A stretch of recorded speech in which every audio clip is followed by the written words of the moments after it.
Wrestling Review, the #1 show on Saturday nights between 8 and 9 o'clock that talks about wrestling. I'm Renee Detour from the Tribune Review.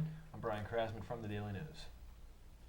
No, you're introducing me. I refuse. Hey, you guys got that hefty pay raise. You can introduce us, I think.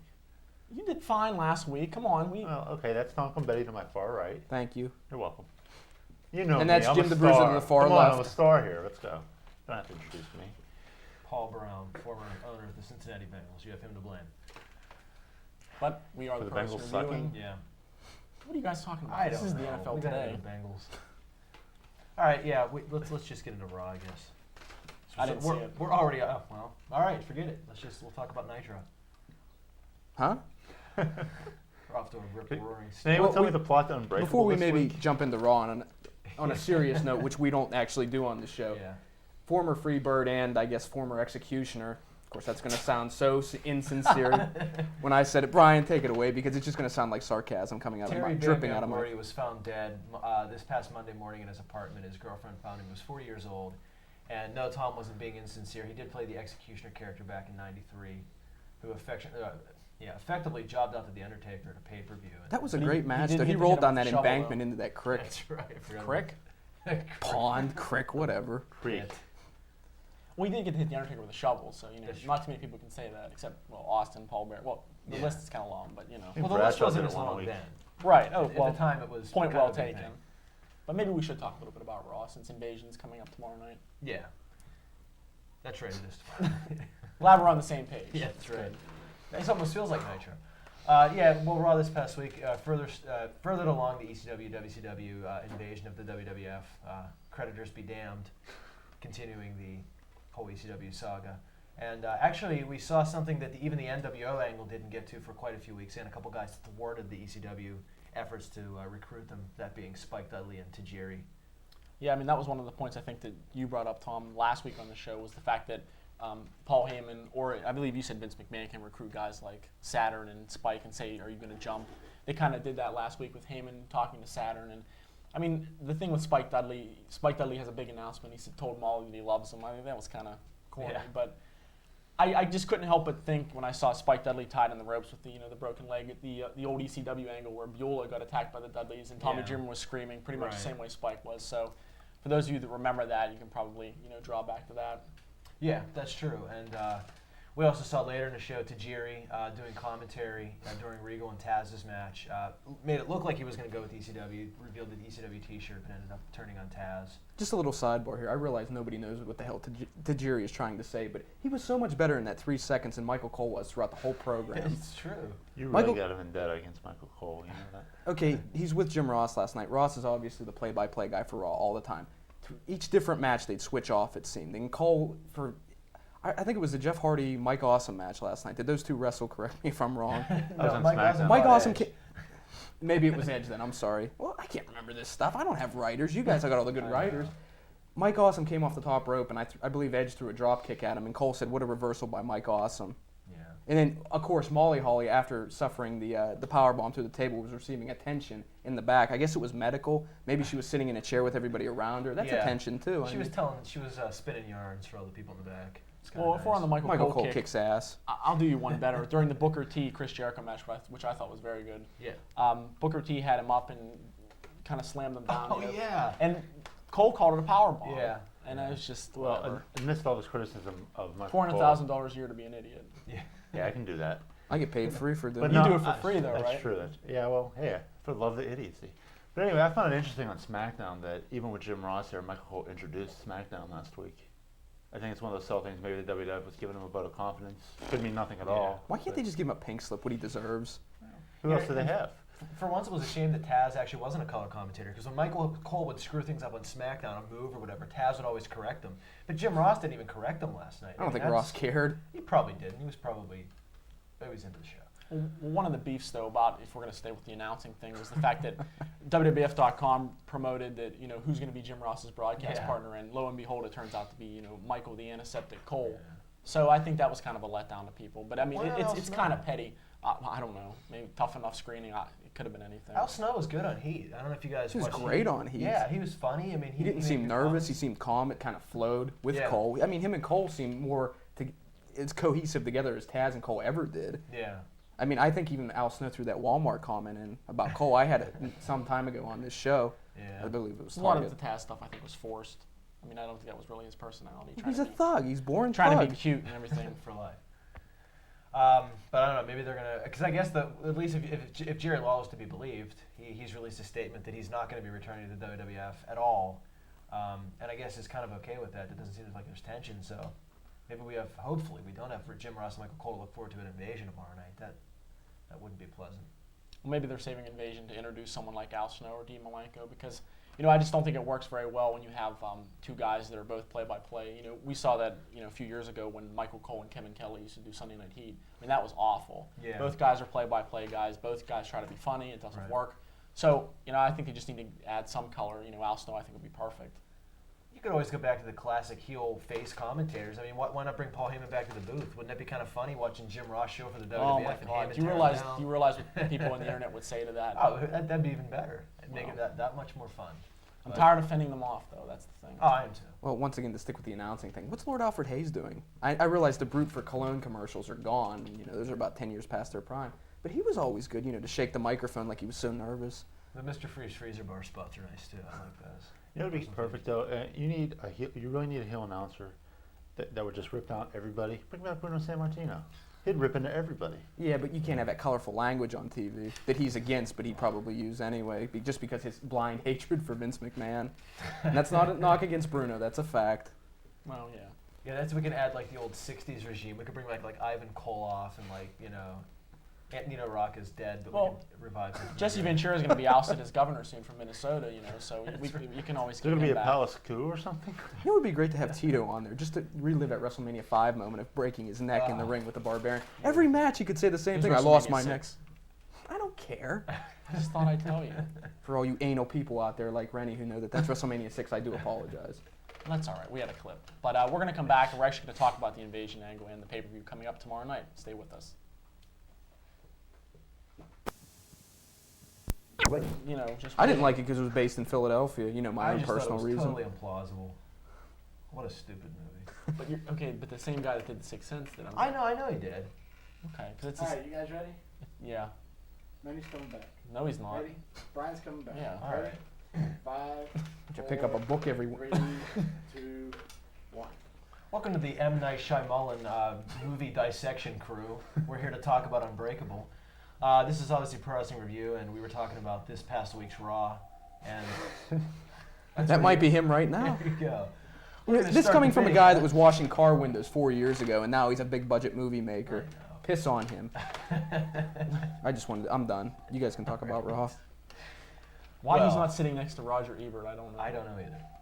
that the heavy set guy? Yes. That's the one that's still alive, right? Yeah, Jesus. I don't want to be insensitive about it.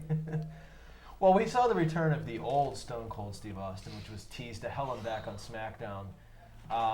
And I kind of think we all knew it was coming. But I think this is one of those elements where you're starting to get on the way to telling a good story. Deborah's because- on the phone. Yeah, Let it that's play. right. She's a little It'll be fun. upset. Drunk. You're on, you're on your way to a good story because you know the conclusion of what's going to happen, but you still kind of look forward to seeing it happen.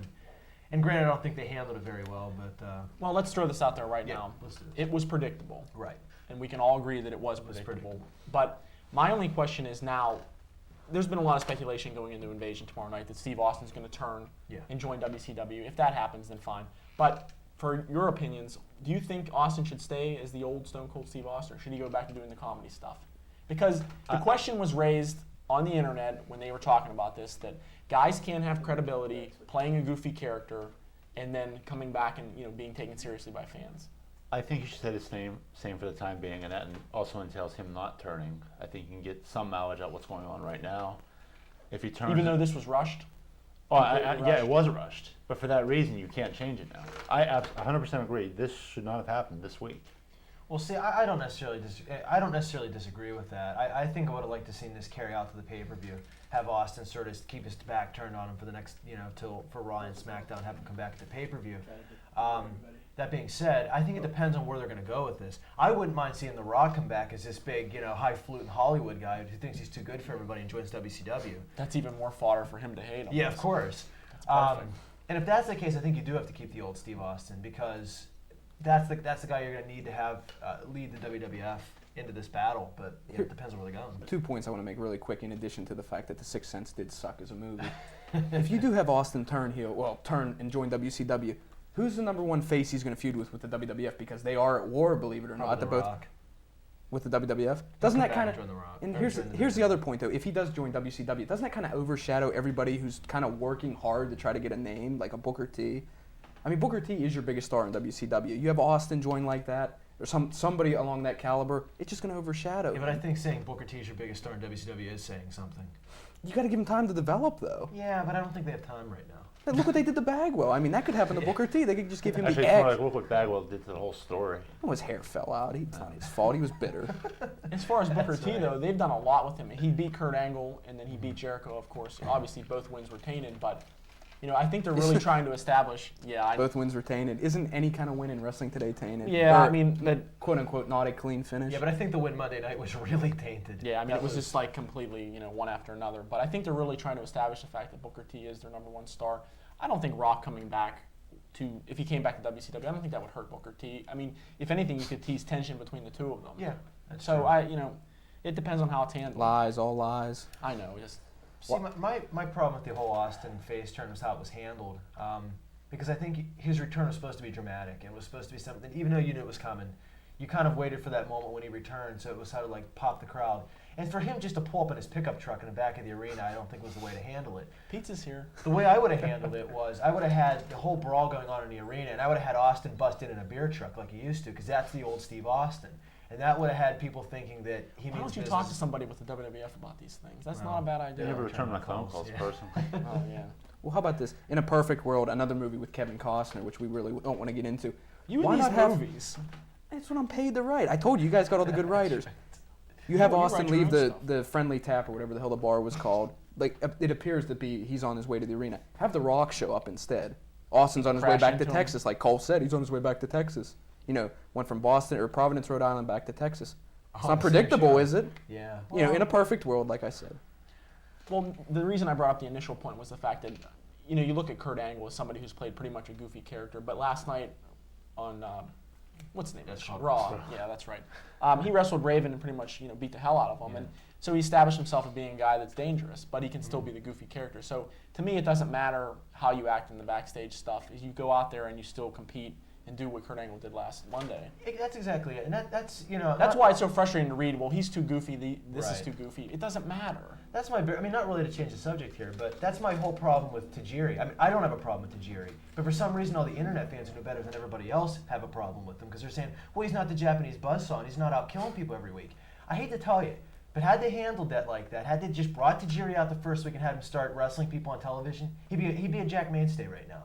But the guy's versatile. He's funny. I don't know if he knows what he's saying, but he's funny, and his character's more versatile than any other company let him show. Therefore, he's got shelf life and he's got staying power and he's going to be around for a while. And that's the same thing with Austin and the same thing with Kurt Angle. Is you can do more with those guys, and those guys can do a variety of different things, which keeps them fresh. In addition to the old, quote-unquote, Stone Cold returning last night at Raw, does Austin really need a team behind him at Invasion? I mean, he kind of went through the whole roster last night of both WCW and ECW relatively easy. I mean, He how had many a pool people cue got... in his He did have a pool. Did he have a stick, pool cue in his hand when he's in the ring delivering stunners to everybody as Chuck Palumbo fell over the top rope with a broken ankle? No, he didn't. Oh, by the way, I That's wanted not to tell real, you, by the did way. you see how Canyon sold the stunner? Just like The Rock. Did the No, he backflip and rolled out. Rolled 6 times. Yeah. Like I a just thought you'd trapeze like to know artist. that. When Canyon ran, I thought it was Eddie Guerrero. He had like the old Eddie Guerrero, like black, red. Oh, and Eddie doesn't gold need him. pants. Yeah, he doesn't. I'm like, oh my God, Eddie Guerrero's here, but he's still in rehab. So. Well, just getting back to Austin, like I said, I think this whole thing was rushed. I mean, I don't know how you guys feel. Would this have been better at the pay-per-view? I mean, maybe bringing a surprise up then. I mean, you're kind of balancing buy rates versus rating points. But like I said, I think they could at least push this off to SmackDown. I Build it. would disagree with pushing it off to SmackDown because it's a taped show That- and everybody's going to know Good that, point. that he did it. So I don't think that's going to help ratings or anything else for that matter. Another thing, too, the internet writers already are not praising Raw, but just saying it bombed. It was probably one of the worst Raws leading into a pay-per-view. If you wouldn't have had the Austin come back last night, what would Raw have been?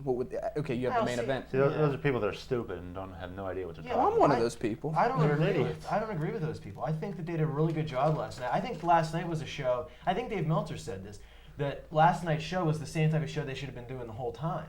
You had the ECW and WCW locker room coming together and talking about how we're a threat. They know we're a threat. We need to keep this up.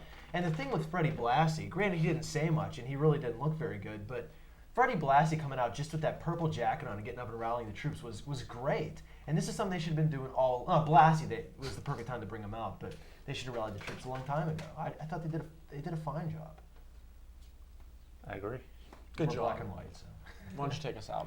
We're going to come back. We're going to talk a little bit more about the Invasion pay-per-view and some of our what are sure to be wrong predictions.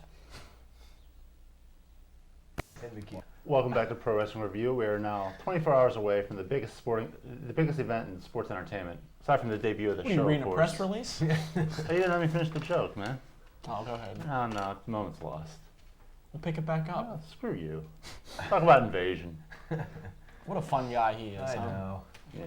Sourpuss. Well, go ahead, start. You were talking about Invasion.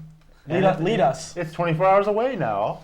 Less than 24 hours. We And got you can, that part. You can order it on pay-per-view. I'm sorry. And for you people with the interactive system, just hit that button. You're locked to go, or whatever Pet All Bill right, used Todd. to say. At least I said it right. Yeah. You hit that remote button. It's usually red, I think, but if you have a different remote, it's a light shade of pink.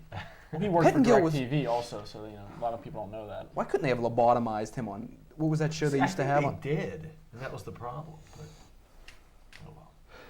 Stephanie Wine was. Well, good. apparently I'm on camera, so I'll start talking. Yeah. Invasion's this Sunday. We're all excited. We're all going to be watching it. I won't be because I'll be at the Poison concert, so for all you people out there, my analysis on Tuesday won't be that good. Actually, that's a lie. Why don't you analyze the Poison concert since there'll be 4 bands performing? Are they going head to head, like kind of their own invasion at the Maybe Poison it's concert? a hair metal invasion type Is, thing. Quiet the Riot's whole, gonna is join the whole them reunion somehow. going to be there with Poison? I forget his name. The white CC. hair guy? Yeah, that's it. Is I think he will be. He's there. Who has a voice much like Dean Malenko, if Malenko ever does get the commentating role on Heat Or gets a chance to sing with Poison. It's, Boy, I tell you what. We've really we have- strayed the we have hell gone away off from some this. tangents on this show. See, we Tomorrow's need a- Invasion. We need a mediator. Yes, we do. Tomorrow's Invasion, and it is going to be a pretty big show, well, at least from wrestling standards. So, this has really just not gone well, has it, so far, these first screw 60 it. seconds. The main event is the inaugural brawl, which I guess, I don't know. it's 5-on-5. Yeah, it's a 5-on-5. This is the dumbest name for a match. I'm sure they could have come up with something better, but Well, the War of Attrition would be a lot better, even though that name really sucked. That's pretty years much how ago. the story's gone, pretty much to attrition at Yeah. this point. we've got Steve Austin, Chris Jericho, Kane, Kurt Angle, and The Undertaker going up Boo. against Dallas Page, Booker T, the Dudley Boys, and Rhino. And it's not going to be an elimination match. I know a lot of people think it's going to be Survivor Series style. It's not. It's going to be one pin, which means that Canceling once it Jericho right gets now. pinned, the match will be over. Once Jericho gets pinned by Austin accidentally, and Yeah. the match is over at this point. Well, I think it's a pretty safe assumption that Team WCW/ECW or the Coalition or however they're being called, they have to win this match. Yeah. I don't think there's Absolutely. any one that can honestly say that the WWF can come out of this victorious. But they're going to. Of course, because that Just goes Jericho's not going to get the win. No, Austin will stun Devon Dudley or somebody like that and get the win. Yeah, I don't see how the WWF doesn't come out of this with the win. And granted, yeah, it's the best thing to do would be to have the WCW ECW team win. It gives them a lot more steam building into SummerSlam because let's face it, I think we're building away from a separate show and building into this being more of an NWO-like faction, at least for now. So the smart money is, they have to win. Well, I mean, you can also look at it this way. Maybe the WCW, ECW, I said ECW again. Are we going to get sued for that? just call Possibly. it WECW. WECW, We'll be that's safe. good. Now, I guess it depends. I mean, you can look at it and say, well, what if that faction wins every match leading up to that point, and then they lose the big one, which I don't think will happen regardless. But Can't lose the big one. I agree. They have you have to understand something. Even with ECW, WCW still does not have enough credibility to compete with the WWF. You look at the team: Austin, Angle, Undertaker, Kane, Jericho, all of whom are main eventers. Sorry to all you Jericho haters out there, but he's the closest thing they have right now that's not injured. So, and then you look at the other team: Booker T, Diamond Dallas Page. Both guys. Well, Page, of course, was a main eventer, but Booker T was always, he's still being evaluated, I guess. Dudley Boys are being thrown in there for stability, and Rhino, of course, still a little inexperienced. So, to me, it seems like a mismatch if you look at it on paper. Yeah. That old cliche, but no, there's no way that Team WWF can win. There is no way. If you want to set this invasion back a few more months, then by all means, let Austin get the pin. Yeah, that's true. I go as far as saying I think Yeah. maybe the WCW, ECW faction has to dominate, maybe only lose 1 or 2 matches out of the whole show. The way this has been badly built up by announcers, Michael Cole, is the fact that whoever wins Invasion is going to, they're just going to run the future of the business, of the sports entertainment business, the wrestling genre, if you will. Where was that ever mentioned? I guess it should be the team who wins the inaugural Brawl would get control of Raw or SmackDown. I think that was maybe the original Plan A. Like you said, they're probably on Plan like XYZ by now. So I don't understand why they're building it up to that point. I mean, let's see, how many guys from WCW/ECW won in matches over against WWF guys on Raw? So apparently, Michael Cole, they already took over. Well, Well, in Michael Cole's defense, I think Jim Ross has done a pretty good job of building up along those lines as well. there's 2 commentators though, Right. and both of them should do an adequate job. As of well as building Ross up. does, Michael Cole is just right up there, equally as bad. Pretty much just, I don't want to say what I want to say, but Maybe they didn't get the memo Spitting. stating that ECW, WCW was not going to get a TV show after Invasion. Look at it that way. apparently we're the only ones that got that memo.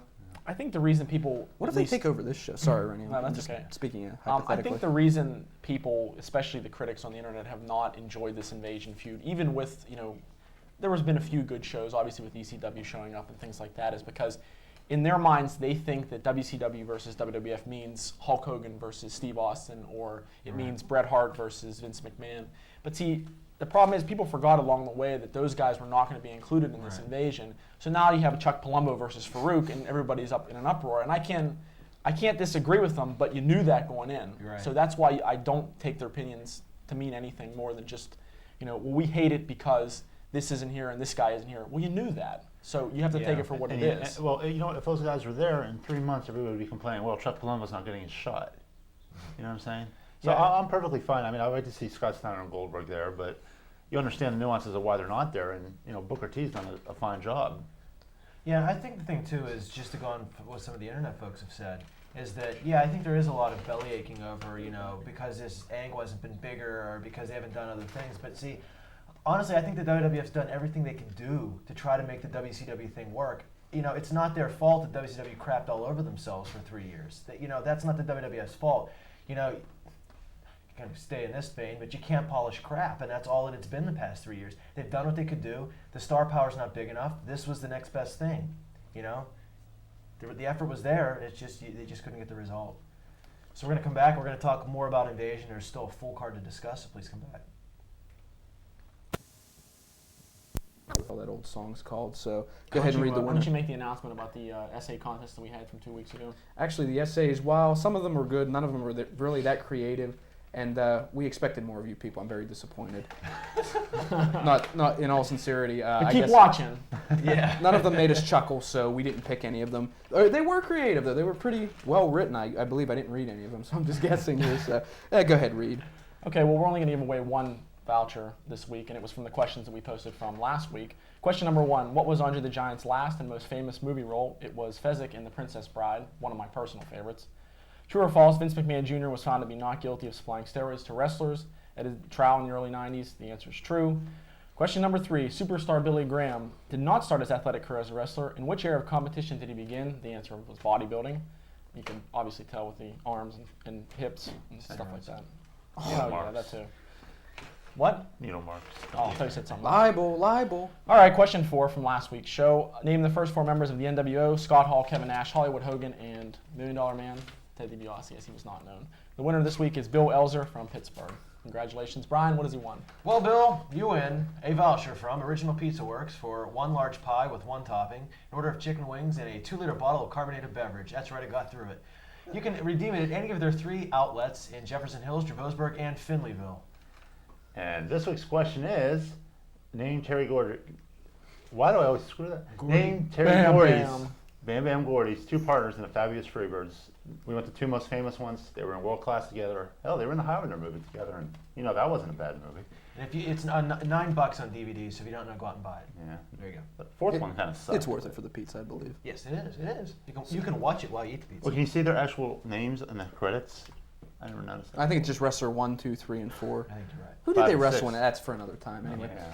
Well, keep the answers coming, I guess. Keep them flowing like wine. And I believe we'll be back next week with another trivia segment.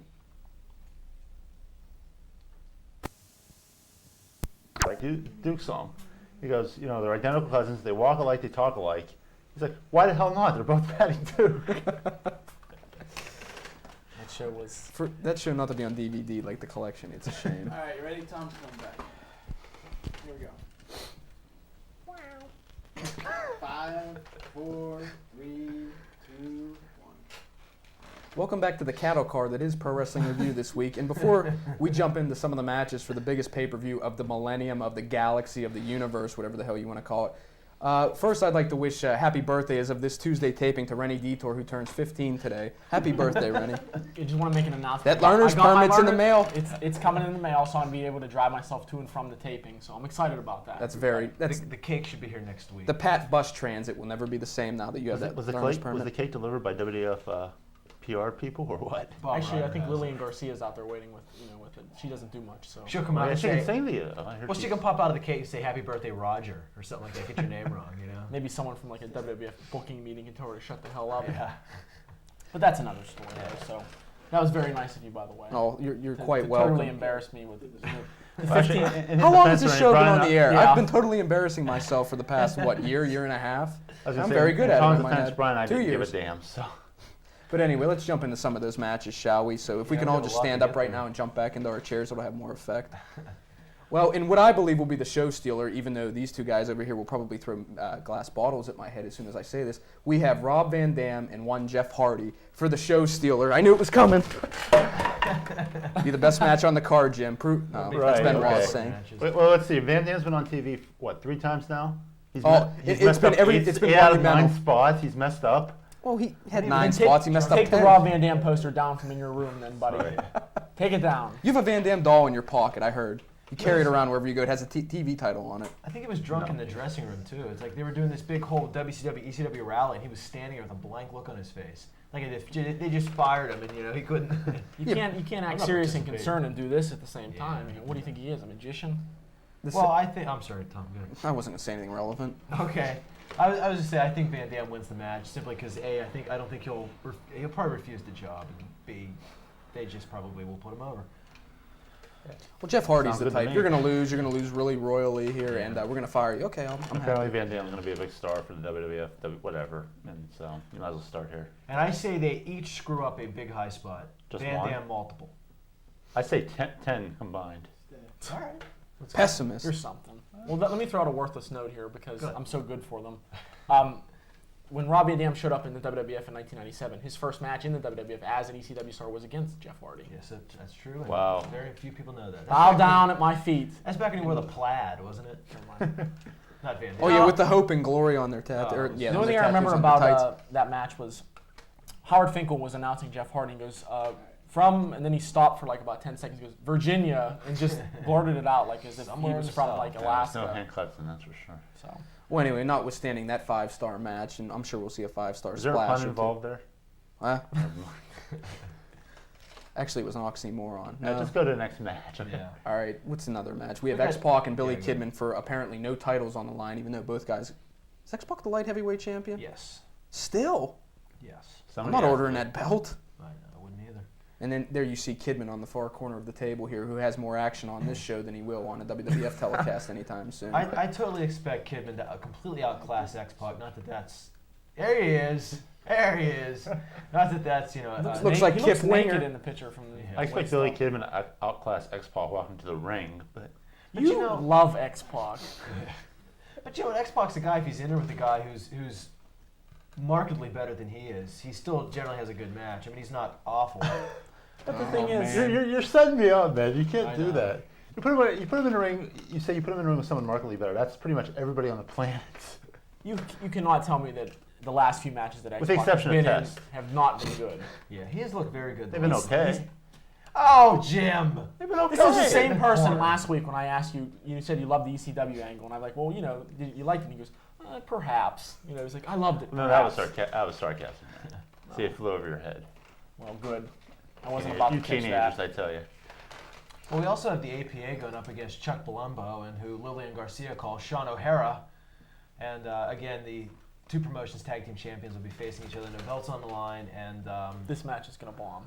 I think it will too. And I think it'll be. And funny enough, I think it'll be the Acolytes' faults, because they're decent brawlers, but I think O'Hara and Palumbo are kind of too young to be in there with like a team like the Acolytes, who they kind of need somebody in there who can kind of show them the ropes and guide them along the way. They're getting better, but they need somebody. Like the Dudleys really could have benefited them in this match, but, you know. This is a little sidebar here, but since we're talking about Sean O'Haire, what the hell? I'll bring it up.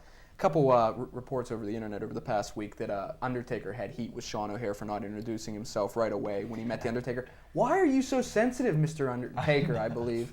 I don't understand that. The guy is 6'8", has a name Sarah tattooed on his chest, is our locker room leader, but yet he gets all up in arms when somebody doesn't introduce themselves to him. I don't know. I felt the same way when you did it to me 2 years ago when we first started. I still haven't introduced myself to you. Yeah. This is actually a split screen. We're doing two different. Jim and I are actually. I'm sorry. It was imperative that I get that point out.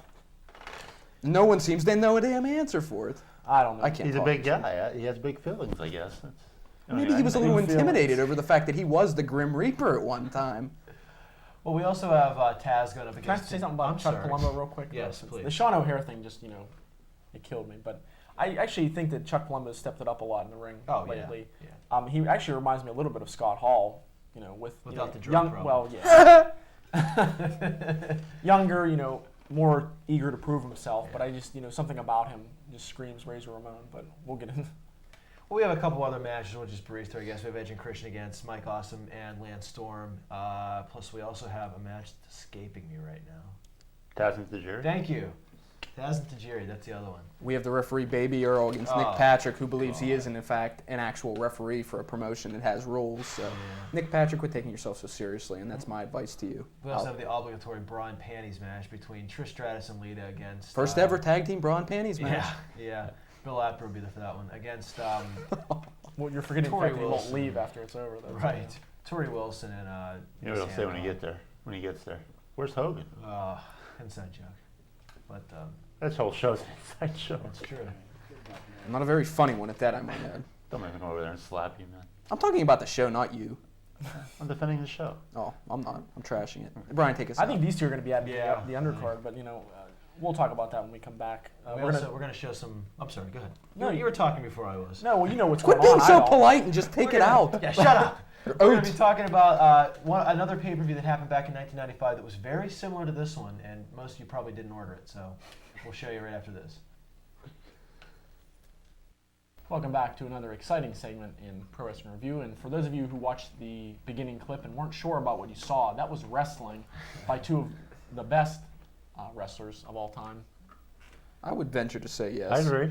Oh my God! Then it is unanimous then. It's amazing. Can I get a thumbs up? Yeah, that Liger's okay. Your boys. There's a certain drop off when you see a good match like that from this 95, I was going to say Clash of the Champions, 95 Starrcade, to later years in WCW when you see The Wall versus the Demon. I'm sorry, there's a drop off. A little bit. Little small. We probably should set up the clip for those of you who don't recognize it, and I'm willing to bet there probably are a lot of you that don't. Starrcade 95, WCW came up with a concept, and they toured with it for a while. This whole year you kept hearing rumors that they were going to do WCW versus New Japan, which is the WCW's affiliate group in Japan. I thought it was As opposed Zimbabwe. to No. Bosnia? People make that mistake all the Zimbabwe. time. And it was for the World Cup of Wrestling, and what they were going to do is they were going to have 7 matches pitting WCW versus New Japan wrestlers. Whoever won the most amount of matches would win the World Cup of Wrestling. They did it once, but if there was ever a pay-per-view that was more poorly promoted, it was this one. Because for all the people on the internet who complained that WCW hasn't been handled correctly and some of this angle hasn't been handled correctly, nobody in the United States of America has any clue who half the people on the show was. For those people out there, most people don't know who Shinjiro Otani is. And so when Shinjiro Otani fought Eddie Guerrero later in the pay-per-view, most of them were probably saying, who's the funny-looking Japanese guy with the black trunks? Well, it's because WCW didn't even put him on television before this pay-per-view.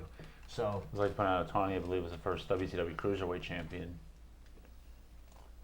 thank you. Yeah, there you go. Nobody knew that, That was it? obviously. I always thought it was Brad Armstrong for some reason. Well, it's broken lineage, but the current title God, someone was stifled started, Bill Apter I Jr. know. down there. with Otani in Embarrassing Japan. us. You know what Yeah. the most brilliant part of this whole pay-per-view was? This was the time during when Hulk Hogan obviously was in WCW, and for some reason he wasn't on the show. I believe that at Thunder in Paradise show, his boat blew up and he couldn't make it to the arena that night. But the guy like Hogan, the guy that he is, I don't want to see this stuff out there. People want to see Beefcake out there cutting hair.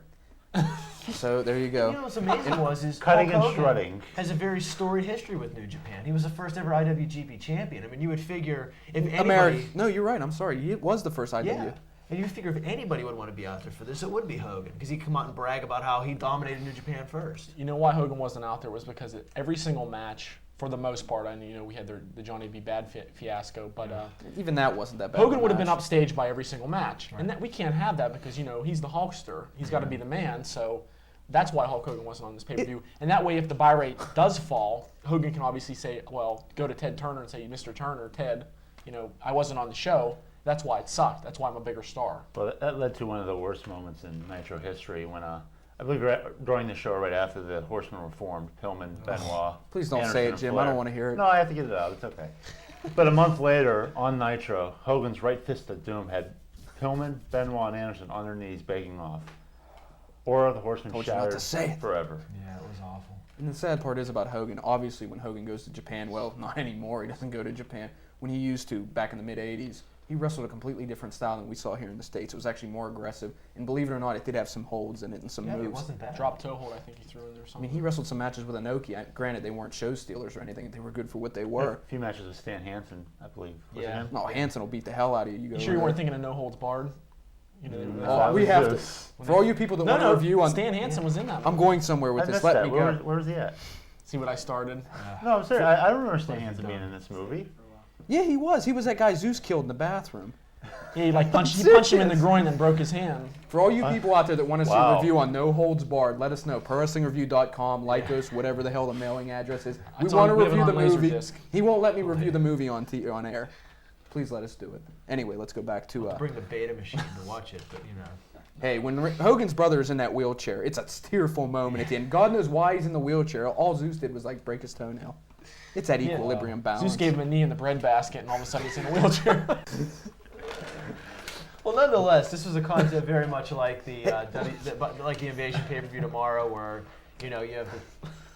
After trying to tie it all I together. know, I'm trying. Brian, I'm sorry. if you could tie this all together, I just have to say, No Go Holds ahead. Barred was a landmark in movies for the fact that it introduced the new term jockass into the pop culture world. I had to bring it up. I'm sorry. Let's tie this all I thought you were together. going to bring up no ring, no ref, no rules. And Well, it was also that ring that was a circular ring, but yet Yeah. it still had turnbuckles, and they called it the squared circle. Yeah. wasn't the name of the competition called Battle of the Tough Guys?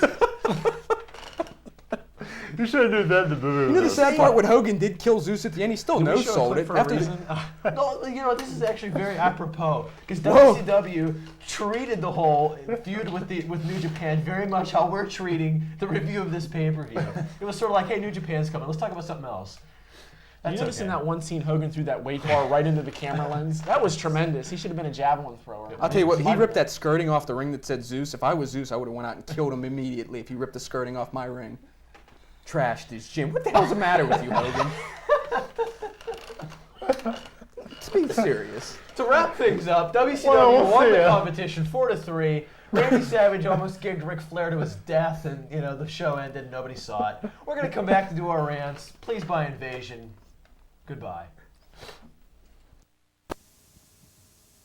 Anyway, there's been reports over the internet of the fact that the WWF is planning on trimming their roster down with releasing some talent and guys of that sort, which begs me to raise the question, as I said last week in the rant when they're trying to replace some of their commentators, why don't you release guys that aren't really doing anything? I got a couple right on the top of my head here. Steve Blackman, he's hurt. Release him. That's a perfect time to release a guy when he's hurting at home. Billy Gunn, who hasn't done a damn thing besides change his tights in 2 years. Did I say Steve Blackman? Yeah. I said Steve Blackman already. Big Show has done nothing to impress anybody in the past 2.5 years or so long he's been with the company. But one of the guys I think would be on the chopping block, and is evident this past Monday on Raw, I didn't see him in the dressing room. He might have been hiding somewhere under a table, would be Jerry Lynn. And I can't understand why the WWF would release a guy like Jerry Lynn. Okay, he's not real great behind the microphone. That's well documented, even though I really digged his heavy metal promo from WWF New York that many moons ago. The guy is a great wrestler. He's had classics with Van Damme, and there has been rest holds and pacing in the match, believe it or not. It's scary enough to believe. Why would you release a guy like that? He is an asset. Why he's not with the ECW team right now is beyond me. But rather than, release the guys like the Boss Man, Savio Vega, who is still under contract, I believe. Guys like, I believe that stupid posse gimmick was done anyway. Bull Buchanan, guys that aren't doing anything, they're going to release guys that are actually talented, mainly Jerry Lynn. Please don't do it. That's my plea once again. Take Forgot it. about Henry Godwin too. He's still collecting a check. Well, he publishes the magazine. Imagine that a hog farmer publishes a magazine. That's great. Well, a little over a week ago, a story broke. It had to do again with wrestling violence. A 17-year-old guy dropped an elbow on a 3-year-old kid, and he was listed in critical condition and eventually died. I believe it was last Saturday. One of the things, and again, we're going to talk a little bit about wrestling violence and things like that. But before the PTC gets their hands on this one, I'm going to do something that no defense attorney will ever be able to do, and that's tell you the truth. The truth is, there's a motorcycle outside. No. The truth is, professional wrestling was not to be held responsible for this death. This is a 17-year-old man. I have it find very hard to believe that he does not know the difference between right and wrong. I find it very hard to believe that he doesn't think that if he drops down on a 3-year-old kid on the back that it's not going to do any kind of damage. And I also found that, pretty bad that he actually put the kid in a bear hug to quiet him down, as opposed to, maybe like, holding him or, you don't bounce him off the wall when he starts to cry. For wrestling to be blamed for, well, that's okay. For wrestling to be blamed for this is like for me to be in a car accident and go sue NASCAR. I mean, that's the idea that these people come up with, the PTC, anybody in the mainstream media. Wrestling's easy to blame, and one thing Mick Foley's done besides gain weight since the time he's been off is the fact that he brought up a great point in his book. Somewhere the blame for this stuff has to end. And the truth is, professional wrestling's not to be held responsible for his death. The truth is, professional wrestling tries, at least in my opinion, very hard to tell people not to do this. And this is directed again towards 12 and 13-year-old kids, not to a 17-year-old person who's in charge of watching a 3-year-old kid. And ironically, WWF aired a brand new "Don't Do This at Home" commercial last week on SmackDown right before all this stuff hit. So there you go. I hate to sound like I'm obsessing, and maybe to a degree I am. And I know I rip Bob Ryder a lot on the website on this show, but I think he really overstepped his bounds this week. And I do feel I have a right to talk about this, and we have a right to talk about this on the show because we do an internet site ourselves, and we report news, and we do reviews of shows and things like that. But I think he stepped over the bounds this week. When this whole ECW angle hit, he did a column the morning after Raw saying, well, interesting angle, but what are the creditors going to think? And did this whole thing about how ECW owes people money and things like that, never mentioning that he himself was a creditor. Now, during toward the weekend, he did a story saying that, yes, some of the people who are creditors in the ECW bankruptcy case are upset that WWF's using the name and want them to stop and things like that. Then, at the end of his story, as sort of a disclaimer, said, oh, by the way, his travel agency is owed $11,700 in the whole HHG Corporation, which is one of the owners of ECW, in their bankruptcy claim. That's all well and good that you're owed $11,700, and I know if I was owed that money, I'd want it too. And I don't blame the creditors for being upset with the WWF for using the name, because hey, if they're owed money, and the WWF's going to make a proceed off this pay-per-view, which they're going to, I think that I too would want some of that money, because hey, I'm owed however much. But Bob Ryder stepped over the line. There's something in the journalism business called conflict of interest. Whereas, say somebody beat me up, I wouldn't go cover the trial of the guy, who assaulted me, because you can't do it, because you can't be objective, because you have an interest in the outcome. Bob Ryder clearly has an interest in the outcome. He's owed almost $12,000. Give the story to Dave Scherer. Bob Ryder went over the line, should not have written this story, and we always accuse him of burning a torch against the WWF. Couldn't have been more obvious than it was this week. I want to talk about the state of women's wrestling right now in the WWF, WCW, ECW. Tomorrow night when you're watching Invasion, you're going to see possibly, it's going to be one of the worst matches in history, this bra and panty fiasco. I want to talk about the four participants. Let's start with the WCW side. Stacy Keibler and Tori Wilson. These girls had maybe, 6 months off, 4 months off? You think maybe they could have learned to take a bump in this time? These girls come out Monday night and just horrible. They do not, for what they do inside the ring, they do not deserve to be there. As far as Lita goes, I'm sorry. Everybody on the internet's saying she's great. No. She has no personality. She has 2 moves, one of which she almost kills herself every time she does it. Take your pick whether it's the moonsault or the Rana. And I never thought it'd come to this, but Trish Stratus, who up until WrestleMania and through WrestleMania was actually starting to improve a little bit. And she's decent. She's become a decent personality. Hasn't always been put in the right. I said before her momentum got totally shot to hell after WrestleMania. But what is she going to do in this match? And I understand this is bra and panties. I understand these are 4 very attractive women. But how about people like Molly Holly, who is her first night in WWF, proved that she was more talented than Lita. How about Tori Wilson, who has done nothing? I'm sorry, not Tori Wilson. Let's start with Jackie first of all.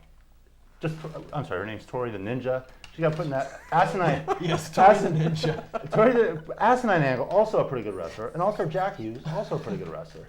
You know, people complain about women's wrestling, and you know, after you see this match Sunday night, you're going to see a lot of bad wrestling, and I think it's time to move up those three women into more prominent roles. We've got Tori Spelling in there too. Yeah, you know, I got it right here. I could just turn and look. You know, Jackie's now Jackie the Vigilante, from what I understand. I thought she was Jackie the Hoodlum. No. You guys done? Yes. I don't think I ever started actually. All right, well, if you want to read my column, you can pick it up on the newsstands tomorrow, or you can read it on the web. It's www.triblive.com/sports. Probably preview Invasion, but it's not set in stone. My column's the Daily News. Yeah. My column, Sharpshooter. You can read it in the Daily News. Yeah. Pick it up in newsstands everywhere right now, or you can read it on the internet at www.dailynewsmckeesport.com, and it's under the columnist section. And I, too, am going to be giving another look at Invasion. If you want to enter the trivia contest, click on prowrestlingreview.com, click on trivia, answer those three questions. The question again from this week is, name Terry Gordy's two most famous Freebird partners. You saw him in World Class, you saw him in the Highlander movie, name them both.